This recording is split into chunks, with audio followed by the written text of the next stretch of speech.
بسم اللہ الرحمن الرحیم۔ ذات ذی وقار، میرے آقا نے ارشاد فرمایا کہ یہ دنیا جو ہے یہ ایک مسافر خانہ ہے۔ نمبر ایک فرمایا کہ وہ شخص خوش نصیب ہے جس کے پاس سامان دنیا تھوڑا تھا اور اس کے پاس نمازوں کی کثرت تھی۔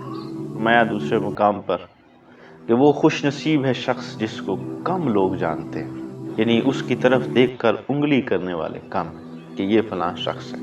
اور مقام پر میرے آقا نے ارشاد فرمایا کہ خوش نصیب ہے وہ شخص جس نے قرآن کا علم سیکھا اور دوسروں کو سکھایا۔